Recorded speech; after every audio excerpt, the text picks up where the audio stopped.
What's up everyone? Welcome back to this channel. I'm Elrona D'Souza, your HR partner in the UAE. Today we're going to talk about 3 must-have documents that you need when you're employing people in the UAE. And those are visas, work permits, and Emirates ID. But before I get into it, don't forget to hit that subscribe button because I see a lot of you, but I would love to see you subscribe to our channel too. Right. Back to visas, work permits, and Emirates ID. I call it the 3 must-have documents for any business in the UAE when they're looking to employ people. Let's start with the first one, which is your visa. Now, the visa is a critical document that tells you that you are sponsoring an employee in the UAE.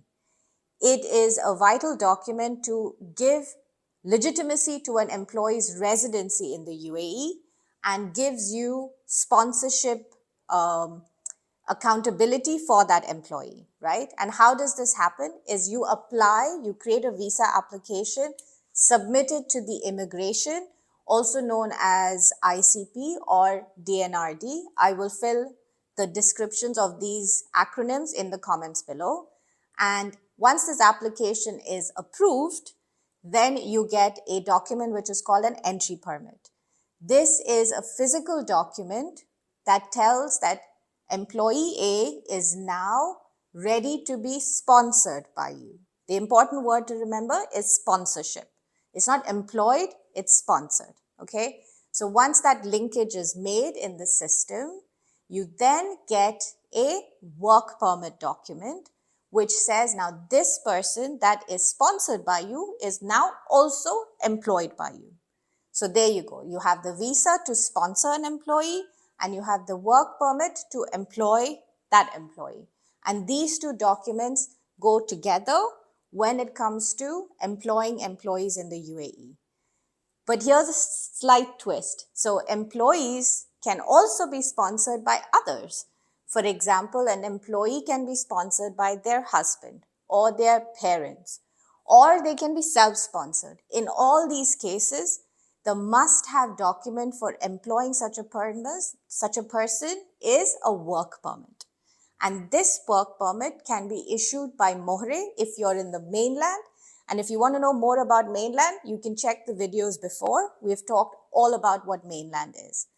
And if you're in the free zone, again, more on that in another video. I'm sure you're able to see that in our channel, or we'll share the link in the comments below. And if you're in a free zone, then the free zone will issue a work permit or a work ID that associates an employee who is sponsored by somebody else or self-sponsored to your business. And that work permit is what you use to be WPS compliant. And if you want to know more about WPS, guess what? We have a video in this channel for that too.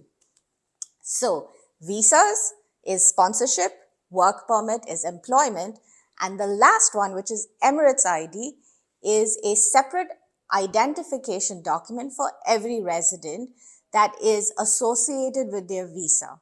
So every time you issue a visa for an employee, that will result in an outcome of an Emirates ID. But from an entry permit to be issuing an Emirates ID, there is a whole lot of sub-steps that follow through. And we'll create a separate video to walk you through each of these steps, and also another video to talk about the costs associated with each of these steps. So see you in this channel for more videos. As always, don't forget to share your questions and in the comments below, and we will answer them as best as we can, or you've just given us ideas for more videos to come in this channel.